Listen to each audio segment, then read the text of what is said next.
विद्यार्थियों, पुनः स्वागत है एक बार आपका। आज हम शास्त्री तृतीय वर्ष राजनीति विज्ञान विषय के अंतर्गत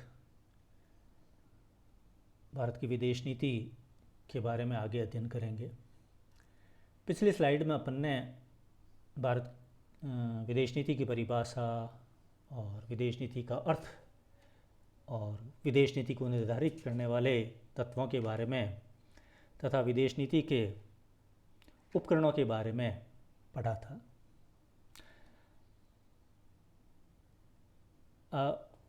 आज हम भारत की विदेश नीति के बारे में पढ़ेंगे कि भारत की विदेश नीति के क्या ऐतिहासिक पृष्ठभूमि है, कि किन आधार पर भारत की विदेश नीति का जो निर्माण हुआ है, ऐसे कौन कौन से सांस्कृतिक व ऐतिहासिक तत्व है जो विदेश नीति के निर्धारण में सहायक रहे हैं, इसके बारे में अध्ययन करेंगे। और भारत की विदेश नीति के निर्धारित करने वाले तत्वों के बारे में, विभिन्न जो समय रहे हैं प्रधानमंत्रियों के, उनके समय में भारत की विदेश नीति की प्राथमिकताएं, भारत की विदेश नीति का सैद्धांतिक पक्ष, इसके बारे में आज अपन अध्ययन करेंगे। तो विद्यार्थियों, सबसे पहले भारत की विदेश नीति का जो परिचय है उसके अंतर्गत अपन अध्ययन करते हैं कि भारत की जो विदेश नीति है उसका जो संवैधानिक प्रावधान है उसके बारे में, कि हमारा जो संविधान है और संविधान का जो भाग 4 है, उस भाग 4 के जो नीति निर्देशक तत्व है, उन नीति निर्देशक तत्वों के अनुच्छेद 51 में भारत की विदेश नीति की रूपरेखा का वर्णन किया गया है कि अर्थात स्वतंत्र भारत किस प्रकार से अपनी विदेश नीति को निर्धारित करेगा। तो इसमें सबसे पहले आप देखिए स्लाइड में, अंतर्राष्ट्रीय शांति और सुरक्षा की अभिवृद्धि, कि भारत का उद्देश्य रहेगा कि किस प्रकार से विश्व शांति और सुरक्षा का वातावरण बना रहे, इसलिए राज्य अर्थात भारत क्या कार्य करेगा, उसमें आप देखिए क अंतर्राष्ट्रीय शांति और सुरक्षा की अभिवृद्धि का राज्य प्रयास करेगा, राष्ट्रों के बीच न्याय संगत और सम्मानपूर्ण संबंधों को बनाए रखना, संगठित लोगों के एक दूसरे से व्यवहारों में अंतर्राष्ट्रीय विधि और संधि बाध्यताओं के प्रति आदर बढ़ाने का, और अंतर्राष्ट्रीय विवादों के मध्यस्थम द्वारा निपटारे के लिए प्रोत्साहन देने का प्रयास करेगा। अनुच्छेद 51 में देखिए प्रश्न आता है कि भारतीय विदेश नीति के संबंध में संविधान में क्या उपबंध है। तो संविधान का भाग 4 36 से अनुच्छेद 36 से 51 तक नीति निर्देशक तत्वों का वर्णन है, और उसमें अनुच्छेद 51 में भारत की विदेश नीति का वर्णन किया गया है कि अंतर्राष्ट्रीय शांति व सुरक्षा, अर्थात कि भारत विश्व में अंतर्राष्ट्रीय शांति व सुरक्षा में अभिवृद्धि का प्रयास करेगा, राष्ट्रों के बीच न्याय संगत और सम्मानपूर्ण संबंधों को बनाए रखेगा, अंतर्राष्ट्रीय विधि और अंतर्राष्ट्रीय बाध्यताओं का आदर करेगा, और जो अंतर्राष्ट्रीय विवाद है उन अंतर्राष्ट्रीय विवादों का मध्यस्थता के द्वारा आपस में किस प्रकार से आर्बिट्रेशन के द्वारा उन प्रकरणों को निपटाने का प्रयास करेगा। तो ये संवैधानिक प्रबंध है। ये प्रश्न आपका छोटा प्रश्न बनता है इसमें कि संवैधानिक व्यवस्था है, संवैधानिक उपबंध दिए गए हैं। अब देखिए आप कि भारत की विदेश नीति के निम्नलिखित आदर्श और उद्देश्य स्पष्ट हो सकते हैं इसमें। सबसे पहला है कि अंतर्राष्ट्रीय शांति और सुरक्षा को बनाए रखना, कि भारत किस प्रकार से अंतर्राष्ट्रीय शांति व सुरक्षा को बनाए रखने का प्रयास करेगा। भारत विश्व के विभिन्न देशों के साथ सम्मानजनक और मैत्रीपूर्ण संबंध बनाए रखेगा। भारत के बारे में देखिए 1947 या 1900 पहले भी भारत कभी भी आक्रांता राष्ट्र नहीं रहा। भारत ने कभी किसी राष्ट्र पर चला के आक्रमण नहीं किया। भारत ने केवल अपनी सुरक्षा की है। तीसरा बिंदु है कि उपनिवेशवाद, साम्राज्यवाद, रंगभेद, प्रजातिवाद का विरोध करना, साथ ही उन देशों का साथ देना जो उनसे पीड़ित है। उपनिवेशवाद का मतलब आप समझते हो कि ब्रिटेन, फ्रांस और पश्चिमी यूरोप के जो देश है, इन देशों ने एशिया व अफ्रीका के अनेक देशों में अपने अपने उपनिवेश बना रखे थे, जहाँ से वो उन देशों का आर्थिक शोषण करते थे। इन देशों से कच्चा माल लेते और तैयार माल यूरोपियन फैक्ट्रियों में बनकर ऊंचे दामों पर इन बाज़ारों में बिकता, इनका आर्थिक शोषण होता था। भारत ब्रिटेन का उपनिवेश था। साम्राज्यवाद का मतलब होता है अपने साम्राज्य की सीमाओं का विस्तार करना। रंगभेद, नस्ल के आधार पर मानव मानव के बीच भेदभाव करना, जाति के आधार पर भेद करना, नस्ल के आधार पर भेद करना। प्रजातिवाद, भारत इसका विरोध करता है, स्वयं भी पीड़ित रहा है, इसलिए भारत उन देशों को भी सहयोग करता है जो इन से पीड़ित है। अपने राष्ट्रीय हितों के अनुरूप संयुक्त राष्ट्र संघ में सुधार की बात उठाना। भारत का उद्देश्य है कि संयुक्त राष्ट्र संघ में किस प्रकार से भारत अपने राष्ट्रीय हितों को सुरक्षित रखने का प्रयास करेगा। तो ये अपने विदेश नीति के आदर्श है और ये अपने विदेश नीति के उद्देश्य है। इसके आधार पर ही हमारी विदेश नीति निर्मित हुई है। तो सबसे प्राथमिक हमारा उद्देश्य है कि हम विश्व में शांति व सुरक्षा के वातावरण को बनाए रखना चाहते हैं। हम विभिन्न देशों के साथ में सम्मानजनक और मैत्रीपूर्ण संबंध स्थापित करना चाहते हैं। हम दुनिया के किसी भी कोने में उपनिवेशवाद, साम्राज्यवाद, रंगभेद, प्रजातिवाद का विरोध करते हैं और इन देशों को भी सहयोग करते हैं जो इनसे पीड़ित है, और संयुक्त राष्ट्र संघ में अपने राष्ट्रीय हितों के अनुरूप मुद्दे उठाना, ये हमारे विदेश नीति के प्रमुख उद्देश्य है। इसके आगे देखिए, हिंद महासागर से भारत की व्यापक आर्थिक हित जुड़े हुए हैं, क्योंकि पूर्व और पश्चिम का पूरा जो व्यापार है वो इस हिंद महासागर और अरब सागर, इधर बंगाल की खाड़ी के द्वारा होता है। इसलिए भारत का ये उद्देश्य है कि हिंद महासागर शांति का क्षेत्र बना रहे, अर्थात कि महाशक्तियों की सैन्य संचालन, महाशक्तियों की सैन्य गतिविधियाँ इस क्षेत्र में नहीं रहे। अगर सैन्य महाशक्तियों की सैन्य गतिविधियाँ इस क्षेत्र में रहती है तो भारत के आर्थिक और सामरिक हित इससे प्रभावित होंगे। इसलिए भारत का ये उद्देश्य है कि हिंद महासागर जो है वो शांति का क्षेत्र बना रहे, ये विश्व की महाशक्तियों का मैदान नहीं बने। नवीन अंतर्राष्ट्रीय व्यवस्था की मांग तेज करना ताकि विकासशील देशों पर विदेशी कर्जों का बोझ कम हो। नवीन अंतर्राष्ट्रीय व्यवस्था आगे पढ़ेंगे अपन इसके बारे में, पूरा चैप्टर है आपका, कि अब तक जो अर्थव्यवस्था है वो विकसित देशों के हित में है, अर्थात कि विकसित देशों के जो आर्थिक हित है उनका संरक्षण करती है, जबकि नवीन अर्थव्यवस्था जो है उसकी मांग ये है कि विकासशील देशों को तकनीकी रूप से सक्षम बनाया जाए, विकासशील देशों को केवल प्राकृतिक संसाधन उत्पादन का केंद्र नहीं माना जाए, विकासशील देशों के ऊपर जो ऋण भार है उसको कम किया जाए। तो भारत इसकी मांग करता है कि किस प्रकार से भारत जो है वो नवीन जो अंतर्राष्ट्रीय व्यवस्था है उसकी मांग करता है, और ये नवीन अंतर्राष्ट्रीय व्यवस्था विकासशील देशों के हित में है, अर्थात कि विकसित देश अपने व्यापार और अपने आर्थिक उद्देश्यों के लिए जो संरक्षणवाद अपनाए हुए हैं, भारत इसका विरोध करता है। और विकासशील और विकसित जो ये देश है, इन देशों के साथ आपस में व्यापार जो हो वो समान शर्तों के आधार पर होना चाहिए। तीसरा, आगे देखिए बच्चों, ये नवीन बहुध्रुवीय विश्व व्यवस्था की मांग। ये क्या होता है नवीन बहुध्रुवीय विश्व व्यवस्था? कि शीत युद्ध काल में आपने पूर्व चैप्टर में पढ़ा था कि विश्व द्विध्रुवीय व्यवस्था था, दो पोल थे, एक पूंजीवादी देशों के नेतृत्व के रूप में अमेरिका और साम्यवादी देशों के नेतृत्व के रूप में सोवियत संघ। तो उस समय द्विध्रुवीय व्यवस्था थी। 1990-91 के आते आते एक ध्रुव खत्म हो गया, सोवियत संघ का अवसान हो गया। लेकिन इसके बाद में आप देखते हैं 1991 के बाद में विश्व एक ध्रुवीय विश्व व्यवस्था की ओर बढ़ने लगा, अर्थात कि विश्व में एक महान शक्ति के रूप में केवल संयुक्त राज्य अमेरिका रह गया। तो भारत जो है, क्योंकि किसी भी एक शक्ति के पास में सर्वोच्च सब शक्ति आ जाने से उसका जो कार्य है वो निरंकुश हो जाता है, इसलिए भारत की ये मांग है कि एक ध्रुवीय विश्व व्यवस्था के स्थान पर बहुध्रुवीय व्यवस्था होनी चाहिए, अर्थात कि शक्ति के अनेक केंद्र होने चाहिए। भारत इसकी मांग करता है। आगे देखिए, वैश्विक आतंकवाद के विरुद्ध हर मोर्चे पर भारत की भागीदारी सुनिश्चित करना। देखिए, आतंकवाद न केवल भारत के लिए बल्कि महाशक्तियों के लिए भी चिंता का विषय है।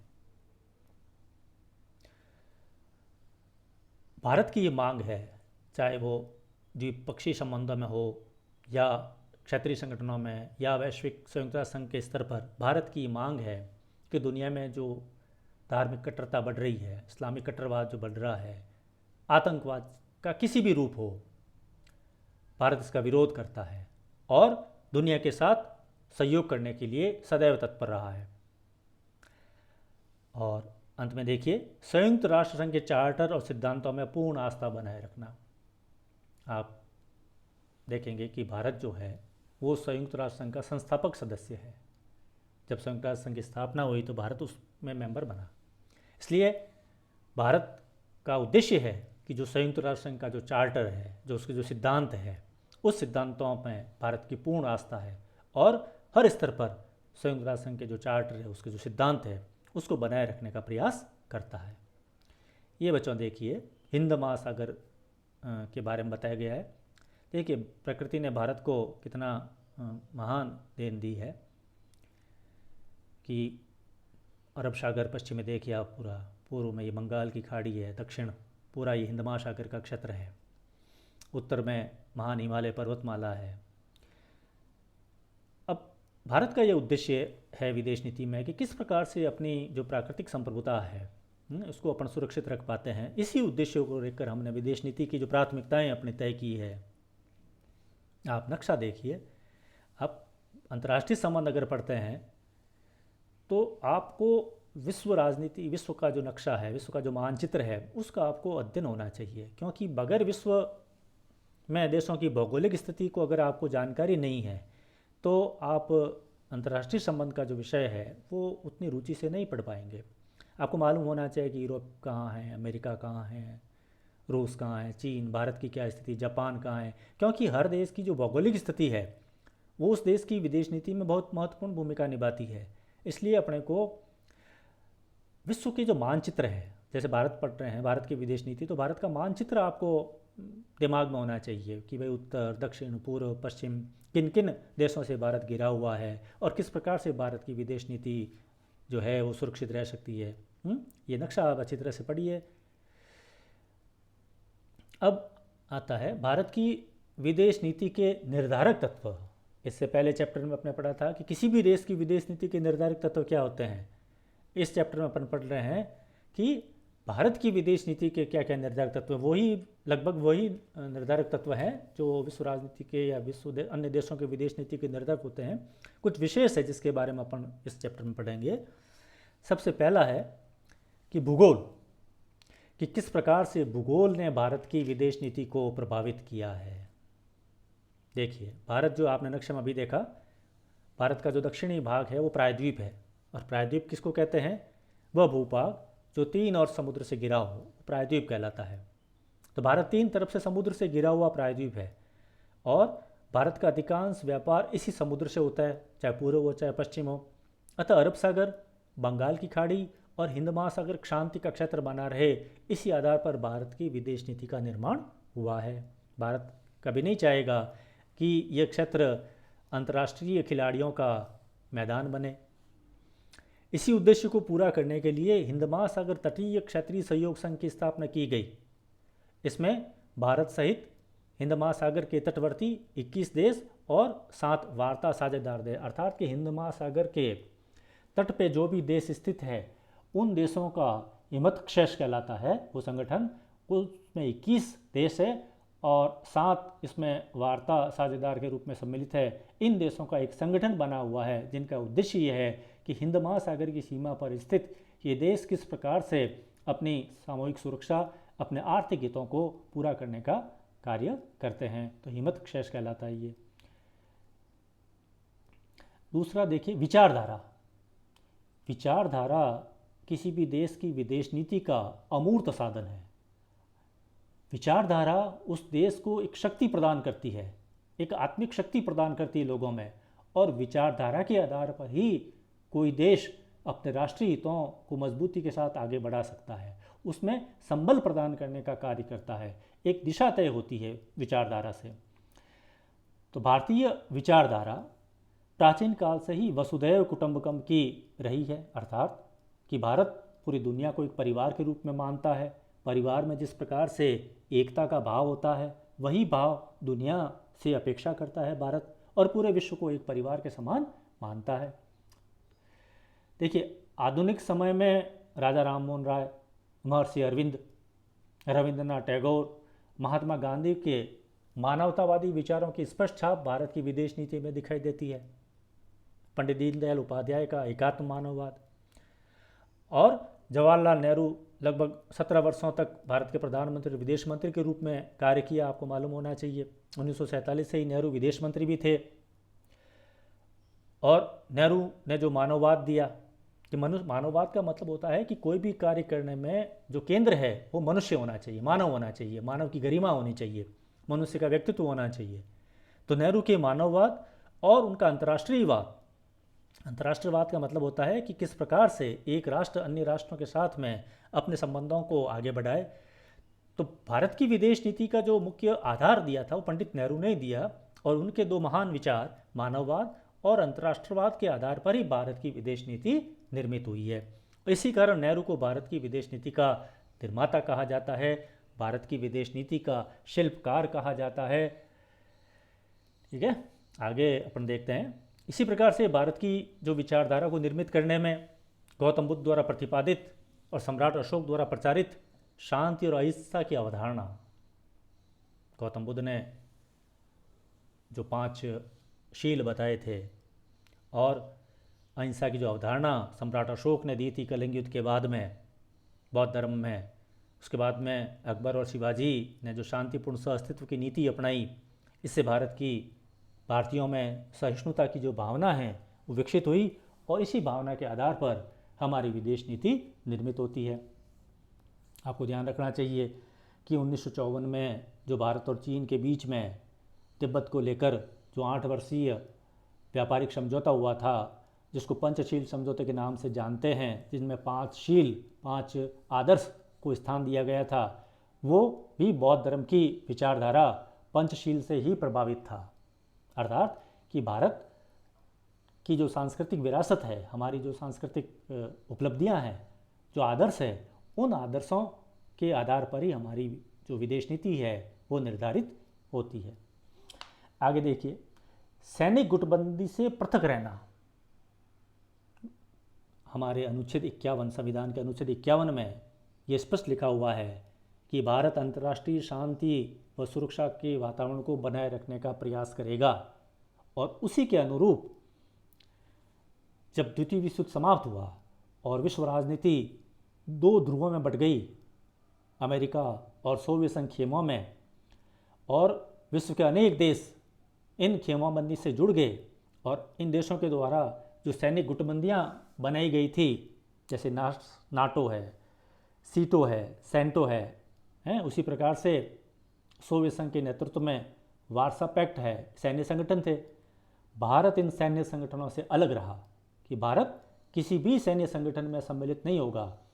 सैन्य संगठन में सम्मिलित होने का मतलब क्या था कि विश्व को पुनः तृतीय विश्व युद्ध में झोंकना।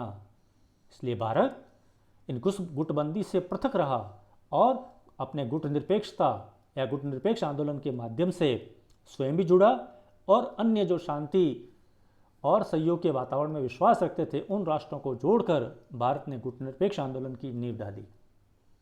और भारत इन दोनों ही जो गुट थे और इनके जो सैनिक संगठन थे, उन सैनिक संगठनों से भारत पृथक रहा, और उसी के आधार पर भारत ने अपनी विदेश नीति निर्मित की।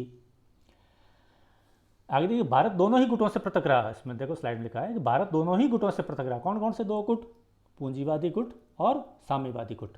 और स्वतंत्र विदेश नीति का अवलंबन करना चाहता था। अगर आप गुटबंदी में बंध जाते हैं तो आपकी विदेश नीति प्रभावित होती है, आपकी विदेश नीति स्वतंत्र नहीं रह सकती। इसलिए भारत दोनों गुटों से पृथक रहा।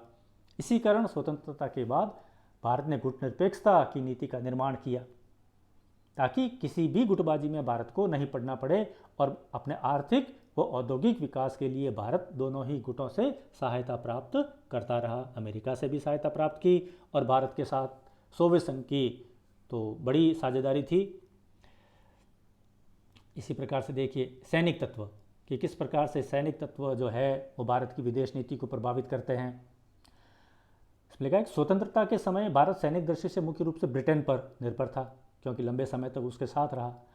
और भारतीय सेना के आधुनिकीकरण प्रश्न भी था, क्योंकि अब स्वतंत्र हो चुका था, उसकी सुरक्षा करना उसका स्वयं की जिम्मेदारी थी। अब भारत की स्थिति ये थी कि भारत के उत्तर में चीन एक शक्तिशाली राष्ट्र के रूप में आक्रांता और विस्तारवाद के रूप में स्थापित हो रहा था। पाकिस्तान के साथ में 1948 से ही युद्ध प्रारंभ हो गया। तो ऐसी स्थिति में भारत के लिए आवश्यक हो गया कि भारत का कोई एक मजबूत सैन्य साझेदार होना चाहिए, और ये पूर्ति सोवियत संघ के द्वारा हुई। और भारत ने अपनी अधिकांश जो सैन्य क्षमता है वो सोवियत संघ के द्वारा प्राप्त की। देखिए गुट निरपेक्षता के बावजूद भी कि भाई भारत तो गुटबंदियों से पृथक रहा, लेकिन भारत ने सोवियत संघ के साथ में 1971 में भारत सोवियत मैत्री संधि स्थापित की। इसका कारण ये था कि भारत अपने दोनों ओर से, ऊपर से उत्तर पश्चिम और उत्तर से दोनों आक्रांता राष्ट्रों से घिरा हुआ था। इसलिए भारत के लिए आवश्यक था कि वो अपनी राष्ट्रीय संप्रभुता की सुरक्षा करे, क्योंकि मैंने आपको बताया कि विदेश नीति का प्राथमिक उद्देश्य क्या है। आप सब कुछ उद्देश्य प्राप्त कर लेते हैं और अपने राष्ट्र की सुरक्षा को अगर अक्षुण्ण नहीं रख पाते हैं तो आपकी विदेश नीति फेल हो जाती है। इसलिए किसी भी देश को, चाहे भारत हो चाहे और कोई देश हो, वो अपनी जो संप्रभुता है, अपनी जो राष्ट्र की सुरक्षा है, उसको बनाए रखना उसका प्राथमिक उद्देश्य होता है। आगे देखिए भारत की विदेश नीति को प्रभावित करने वाले तत्वों में आर्थिक तत्व की स्वतंत्रता मिली 1947 में हमें। उस समय भारत की जो अधिकांश जनसंख्या थी वो गरीबी रेखा से नीचे जीवन यापन कर रही थी। देश की आर्थिक और सामाजिक स्थिति काफ़ी न्यून थी, क्योंकि वर्षों तक ब्रिटेन ने भारत का जो प्राकृतिक संसाधन थे उनका दोहन किया और वर्षों तक भारत उपनिवेश का शिकार रहा। तो स्वतंत्र भारत के लिए आवश्यक हो गया कि वह दोनों गुटों से, उसमें दो गुट बन चुके थे, अमेरिका के नेतृत्व में पूंजीवादी और सोवियत संघ के नेतृत्व में साम्यवादी गुट। तो भारत के लिए आवश्यक हो गया कि भारत इन दोनों गुटों से समान संबंध बनाए रखे और दोनों ही राष्ट्रों से, दोनों ही गुटों से आर्थिक और तकनीकी सहायता प्राप्त कर अपना आर्थिक और औद्योगिक विकास कर सके। इस कारण से अपने आर्थिक औद्योगिक विकास के लिए भारत ने गुट निरपेक्षता की नीति अपनाकर अमेरिका और उसके साथी देशों से तकनीक और धन की प्राप्ति की। तो उधर सोवियत संघ के साथ में तो 1971 में मैत्री संधि स्थापित की, और अमेरिका के साथ में भी कोई संबंध भारत ने विच्छेद नहीं किए, उसके संपर्क में लगातार बना रहा। इसलिए भारत के लिए आवश्यक हो गया कि अपनी औद्योगिकीकरण के लिए, अपने आर्थिक विकास के लिए वो दोनों ही गुटों से सहायता प्राप्त करता रहा। अब आगे देखिए कि जो अब तक प्रधानमंत्री 1947 से लगाकर अब तक, उन प्रधानमंत्रियों की नीतियों से भी हमारी विदेश नीति निर्मित हुई है। उन प्रधानमंत्रियों के जो विचार थे, जो सोच थी, जो दृष्टि थी, उस दृष्टि का प्रभाव भी हमारी विदेश नीति पर पड़ा। ये तो बहुत महत्वपूर्ण चीज़ है। आप देखिए भारत के प्रथम प्रधानमंत्री पंडित जवाहरलाल नेहरू थे, और मैंने आपको बताया कि 1947 में जो विदेश विभाग था, और जब तक वो 1964 तक प्रधानमंत्री के पद पर रहे, विदेश विभाग उनके पास में रहा, क्योंकि पंडित नेहरू को विदेशी मामलों में गहरी रुचि भी थी, समझ भी थी, और उन्होंने गहरा अध्ययन भी किया था। न केवल 47 के बाद में, 47 से पहले भी, 1947 से पहले भी जब भारत ब्रिटेन का उपनिवेश था, उस समय भी पंडित नेहरू की विदेशी मामलों में रुचि थी, और अनेक देशों की उन्होंने यात्राएं भी की थी, विश्व इतिहास का उन्होंने अध्ययन किया था। इसलिए वो गहरी समझ रखते थे अंतर्राष्ट्रीय संबंधों के बारे में। इसलिए अपनी रुचि के अनुसार उन्होंने विदेश विभाग जो है वो अपने पास ही रखा। पहला देखिए प्रधानमंत्री नेहरू द्वारा प्रतिपादित पंचशील। मैंने आपको बताया कि 1954 में ये पंचशील का जो सिद्धांत है, 1954 में, अप्रैल 1954 में भारत और चीन के बीच में एक तिब्बत को लेकर 8 वर्षीय व्यापार समझौता हुआ था, और जिसका 5 शील बताए गए हैं, जिसमें शांतिपूर्ण सहअस्तित्व है, अनाक्रमण है, हस्तक्षेप है, कि भारत कोई भी अपनी विदेश नीति को अपनाएगा तो इन 5 शीलों का आधार प्रदान करेगा। गुट निरपेक्षता की नीति, अर्थात कि जो विश्व में पूंजीवादी और साम्यवादी गुट थे, जो सैन्य गुटबंदी थी, इन गुटबंदियों से पृथक रहना और स्वतंत्र विदेश नीति का संचालन करना अपनी। तो नेहरू का जो विदेश नीति के आधार थे, आपसे पूछे कि पंडित नेहरू के विदेश नीति के दो मुख्य आधार, तो एक तो पंचशील और उनकी कूटनिरपेक्षता की नीति। पंडित नेहरू की मृत्यु के बाद में लाल बहादुर शास्त्री देश के प्रधानमंत्री बने और उन्होंने भारत की विदेश, क्योंकि उस समय अकाल पड़ गया था, तो उन्होंने जनता को आत्मनिर्भर बनने का आह्वान किया। और आत्मनिर्भर बनने के बाद में जो अमेरिका के ऊपर जो खाद्यान्नों के रूप में आश्रितता थी वो कम हुई, हरित क्रांति आई और हरित क्रांति के बाद में देश में अनाज उत्पादन के लिए एक क्रांति आ गई। तो आत्मनिर्भर भारत के लिए उन्होंने आवाज़ उठाई।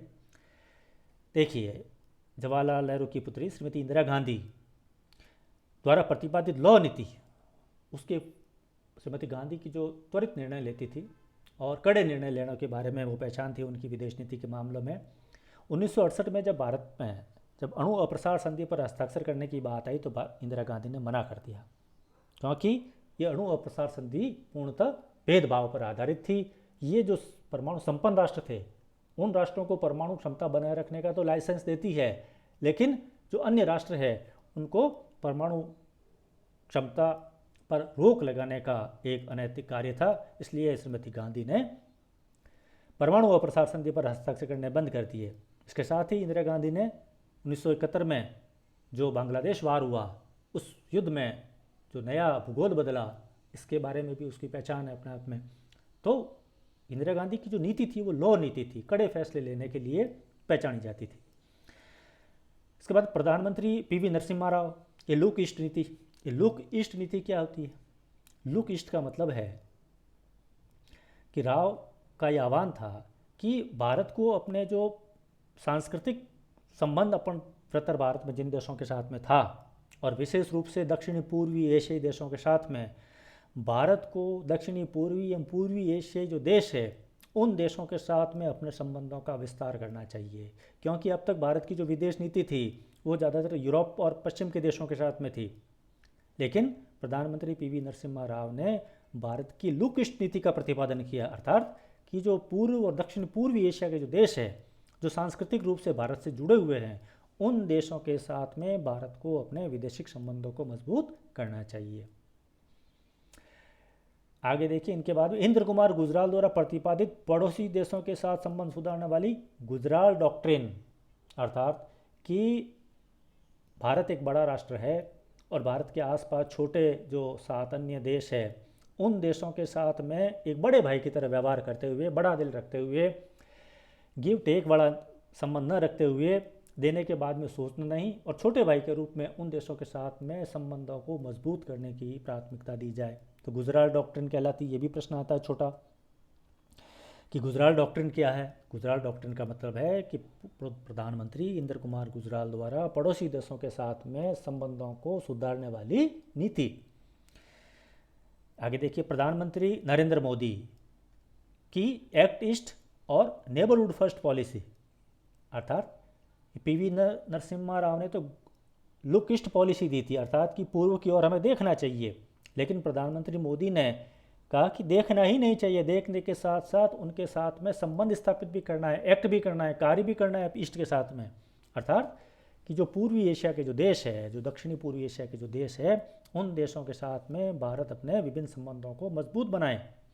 और नेबरहुड फर्स्ट, पड़ोसी प्रथम, ये पहला जो हित है भारत का पड़ोसी देशों के साथ में है। तो आपको मालूम होना चाहिए कि 2014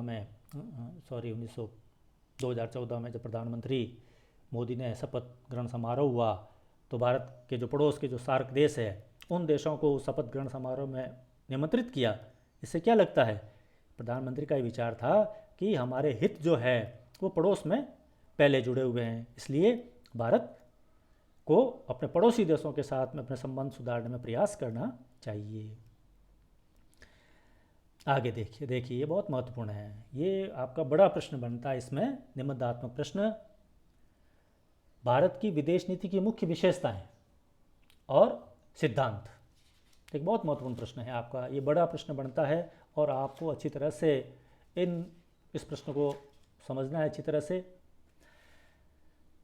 भारत की विदेश नीति की मुख्य विशेषताएं, और सिद्धांतों का वर्णन कीजिए, आपका बड़ा प्रश्न आ सकता है। सबसे पहला है गुट निरपेक्षता की नीति। मैंने वैसे आपको बता दिया है कि गुट निरपेक्षता, देखिए ये शब्द से ही आप समझ जाएंगे। गुट अर्थात जो बने हुए हैं, निरपेक्ष अर्थात गुटों के प्रति निरपेक्ष रहना, उनके साथ जुड़ना नहीं, सापेक्ष नहीं होना है, उनके साथ में जुड़ना नहीं। तो गुट कौन से कि 1945 के बाद में अमेरिका व सोवियत संघ के नेतृत्व में जो पूंजीवादी और साम्यवादी गुट बने, इन गुटों से पृथक रहना, इन गुटों में जो सैन्य संगठन बने उन गुटों से पृथक रहना, ये है भारत की गुट निरपेक्षता नीति। तो भारत ने ये गुट निरपेक्ष नीति का जो आह्वान है वो 1947 से ही प्रारंभ कर दिया था कि जो अफ्रीका व एशिया के जो नवोदित देश है, अगर ये देश गुटों में जुड़ गए तो इन देशों का आर्थिक विकास जो है, इन देशों का जो सामाजिक विकास जो है वो प्रभावित होगा। इसलिए भारत सहित एशिया व अफ्रीका के जो देश थे, जो नव स्वतंत्र देश है, जो अभी भी जिन्होंने 50 और 60 के दशक में जिन्होंने स्वतंत्रता प्राप्त की है, उनके लिए आवश्यक था कि वो विश्व राजनीति, जो गुटबंदी की जो राजनीति है, उससे वो पृथक रहे। इसलिए भारत ने उनके सामने एक विकल्प प्रस्तुत दिया कि आप इन दोनों गुटों से न जुड़ते हुए अपनी स्वतंत्र विदेश नीति का अनुसरण करें, अपने निर्णयों के बारे में, आपके वैदेशिक संबंधों के बारे में स्वयं निर्णय ले सकें, आप दोनों गुटों से संबंध बनाए रखें, यही आपकी आवश्यकता है। देखिए, इसलिए भारत ने एशिया व अफ्रीका महाद्वीप के जो नव स्वतंत्र देश थे, उन देशों के साथ में संबंध स्थापित किए, प्रगाढ़ किए, क्योंकि ये देश जो थे वो उपनिवेशवाद और साम्राज्यवाद के शिकार हो रखे थे भारत की तरह से। तो भारत की इन देशों के प्रति और विशेष रूप से पंडित नेहरू की इन देशों के प्रति बहुत गहरी सहानुभूति थी, क्योंकि जो उपनिवेशवाद और साम्राज्यवाद का जो दंश है वो भारत ने झेला था। भारत नहीं चाहता था कि ये देश भी वर्षों तक ये पीड़ित रहे हैं, ये कैसे उन्नत हो सकें।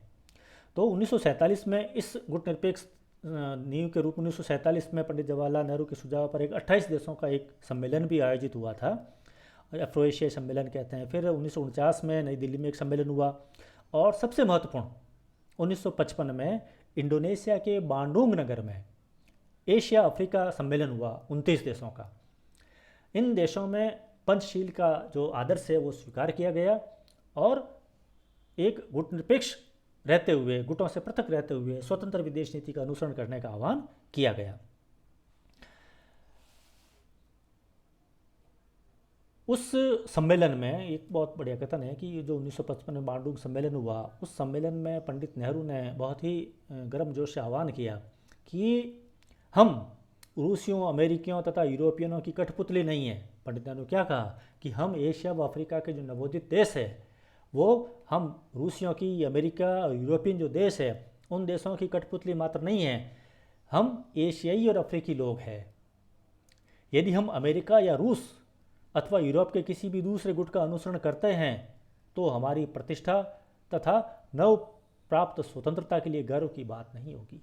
कितनी बड़ी बात नेहरू ने कही कि हम जो है वो इन देशों की कठपुतलियाँ बना नहीं रहना चाहते हैं, हम एशिया व अफ्रीका के लोग हैं और हम किसी भी गुट का अनुसरण नहीं करेंगे, और अगर हम अनुसरण करते हैं तो हमारी स्वतंत्रता रहने का कोई औचित्य नहीं है कि हमने वर्षों के संघर्ष के बाद में जो स्वतंत्रता प्राप्त की है वो तब तक ही बनी रह सकती है जब हम इस गुटों से पृथक रहें। और उसके आधार पर ही आगे चल के 1961 में यूगोस्लाविया के नगर बेलग्रेड में इस गुट निरपेक्ष देशों का प्रथम सम्मेलन आयोजित हुआ 1961 में बेलग्रेड में, यूगोस्लाविया में।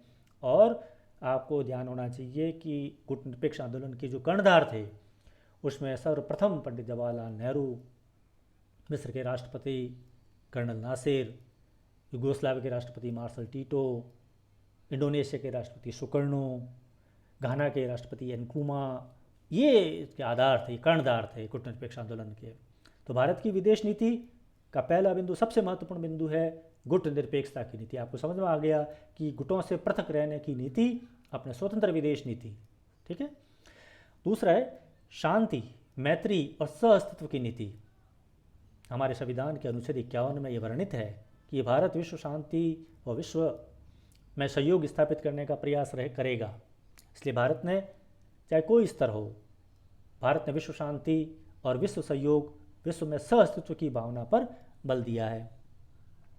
देखिए 1960 में पाकिस्तान के साथ में इतना विरोध होने के बावजूद भी भारत ने सिंधु जल नदी समझौता किया। नदियां सब भारत से गुजरती थी। इसके उपरांत भी भारत ने पाकिस्तान को नदी जल बंटवारे पर समझौता किया। आप देखिए 1972 में शिमला समझौता, भारत ने बहुत बड़ा भूभाग जीत लिया था, लेकिन उसके बावजूद भी भारत ने जीता हुआ भाग शिमला समझौते के द्वारा उसको लौटा दिया।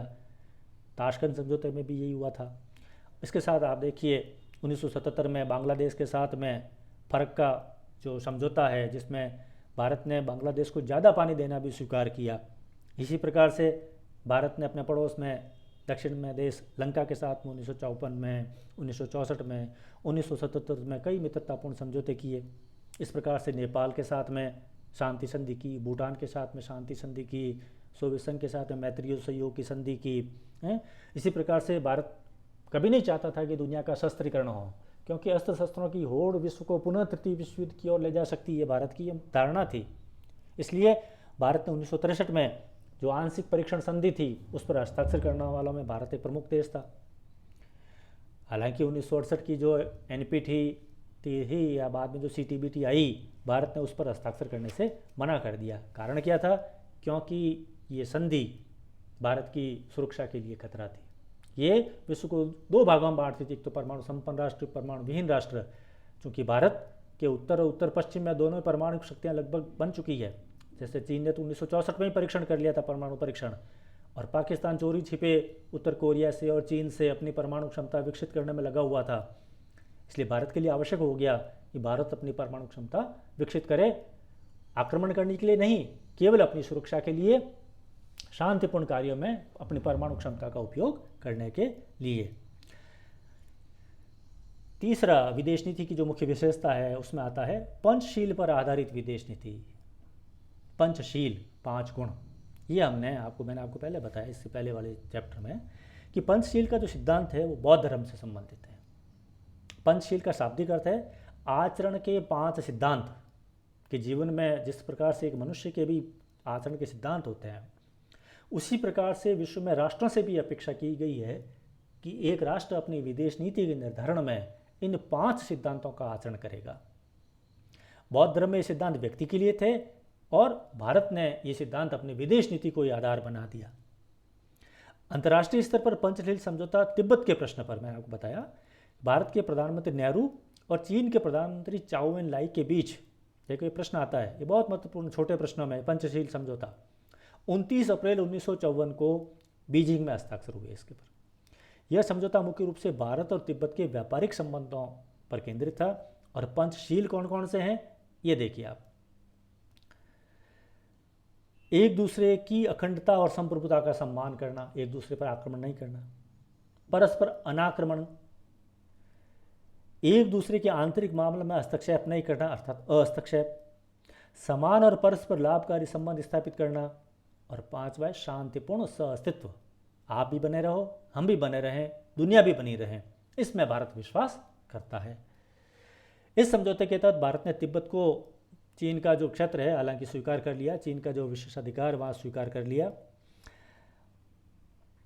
तो ये है भारत की विदेश नीति का जो पंचशील का जो सिद्धांत है कि इन 5 शीलों के आधार पर ही भारत की जो विदेश नीति है वो निर्मित हुई है। अब देखिए आप, साम्राज्यवाद, प्रजातिवाद और रंगभेद का विरोध करने की नीति। साम्राज्यवाद का मतलब आप समझते हैं, साम्राज्य का विस्तार करना, वह विचारधारा जिसमें वाद माने विचार, वह विचार जिसके द्वारा अपने साम्राज्य, अपनी सीमाओं का विस्तार करना, क्षेत्रों को हड़पना, भारत इसका विरोध करता है। प्रजातिवाद, गोरे और कालों के बीच में भेद, नस्ल के आधार पर भेद, रंग भेद, भारत का इसने हर स्तर पर विरोध किया।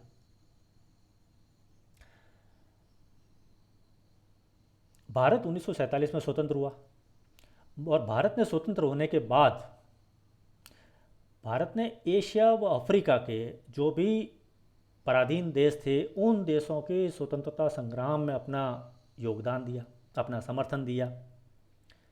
मनुष्य मनुष्य के बीच जो भेदभाव था, प्रजाति भेद था, भारत ने उसका विरोध किया। और दक्षिणी अफ्रीकी जो गोरी सरकार थी, उस गोरी सरकार ने वहाँ के जो मूल काले लोगों पर जो अत्याचार किए, भारत ने उसका विरोध किया। तो भारत ने जहाँ कहीं भी मानवता को पीड़ित देखा, भारत ने इसका विरोध किया। और अंत में संयुक्त राष्ट्र का समर्थन करने की नीति, मैंने आपको बताया कि किस प्रकार से भारत जो है संयुक्त राष्ट्र संघ का संस्थापक सदस्य रहा है। और अपने देखते हैं कि भारत की जो विदेश नीति के जो सिद्धांत है और संयुक्त राष्ट्र संघ के जो चार्टर है और संयुक्त राष्ट्र संघ के जो सिद्धांत है, उसमें कोई अंतर नहीं दिखाई देता। वही सिद्धांत, वही आदर्श भारत के संविधान में भी है। इसलिए भारत को संयुक्त राष्ट्र संघ को सहयोग देने में सदैव अग्रणी रहा है। संयुक्त राष्ट्र संघ का उद्देश्य क्या है कि विश्व शांति व सुरक्षा का वातावरण बना रहे। और भारत की जो विदेश नीति का जो अनुच्छेद 51 वर्णन है, उसमें क्या लिखा है, अंतर्राष्ट्रीय शांति व्यवस्था को बनाए रखने में भारत प्रयास करेगा। इसलिए भारत ने हर स्तर पर, चाहे वह संयुक्त राष्ट्र संघ के सैन्य अभियान हो, संयुक्त राष्ट्र संघ के कहीं मानव कल्याण के लिए कार्य करना हो, भारत सदैव अग्रणी राष्ट्र के रूप में रहा है। और भारत ने संयुक्त राष्ट्र संघ की जो महासभा में जो प्रतिवर्ष सितंबर महीने में जो अधिवेशन होता है महासभा का, उस महासभा में दुनिया की किसी भी कोई भी समस्या है, उस समस्या को उठाने का पूरा प्रयास किया है। भारत ने संयुक्त राष्ट्र संघ के लोकतंत्रीकरण के लिए, सुरक्षा परिषद के विस्तार करने के लिए प्रयास किया है। भारत ने संयुक्त राष्ट्र संघ के अधीन जितने भी पीस कीपिंग फोर्सेस गई हैं, शांति रक्षा सेना गई हैं, भारत ने सदैव उस सेनाओं में अपना प्रतिनिधित्व दिया है। कई जगह उसने नेतृत्व भी किया है। इसलिए भारत की विदेश नीति की जो मुख्य विशेषताएं, जो सिद्धांत है, अपन ने पढ़ा गुटनिरपेक्षता के बारे में, शांति, मैत्री और सहअस्तित्व की नीति के बारे में, पंचशील जिसके आधार पर भारत की विदेश नीति का महल खड़ा है, साम्राज्यवाद, प्रजातिवाद, रंगभेद विरोध करने की नीति, और लास्ट में है संयुक्त राष्ट्र का समर्थन करने की नीति।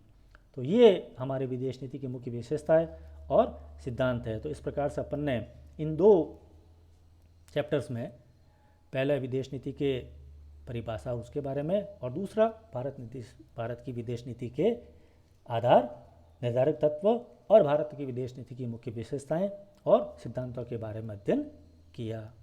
Thank you.